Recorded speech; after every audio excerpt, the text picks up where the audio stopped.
Nagdagdag pa ng mga medalya ang mga atletang Pinoy sa 19th Asian Games. Kabilang dyan ang ikatlong gold medal ng Pilipinas mula kay Ani Ramirez sa Jiu-Jitsu at silver medal ng Pinoy boxer na si Yumir Marcial.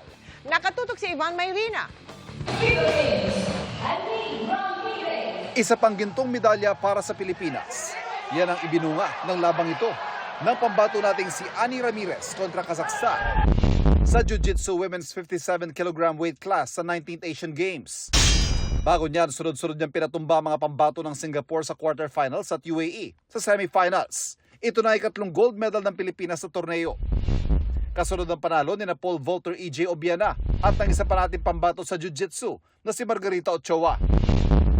Nagpaabot na rin ng pagbati si Pangulong Bongbong Marcos kay Meggy. Sa boxing, naka-silver medal finish naman para sa Pilipinas si Pinoy boxer Yumir Marcial matapos ang finals match niya sa boxing men's 80 kg weight class. Bigong nakamit ni Marcial ang ginto matapos hirangin via unanimous decision ang kalaban niyang pambato ng China. Gayunman, si Marcial ang kauna-unahang Pinoy boxer at pang-apat na atletang Pinoy na pasok sa 2024 Paris Olympics. Nadagdagan din ang dalawang bronze medal tally ng Pilipinas matapos ang panalo ni Jenna Kayla Napolis sa Jiu-Jitsu Women's 52 kg weight division at ng ating mga pambato sa sepak takraw. Bigumang mag-podium finish at natapos sa 5th place para sa women's weightlifting 76 kg weight division.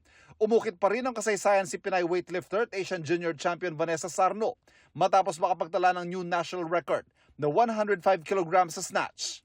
Para sa GMA Integrated News, Ivan Mayrina, nakatutok, 24 oras. Mga kapuso, kasama nyo kami 24 oras. Mag-subscribe sa GMA Integrated News sa YouTube. Sa mga kapuso abroad, bisitahin ang GMA Pinoy TV at www.gmanews.tv.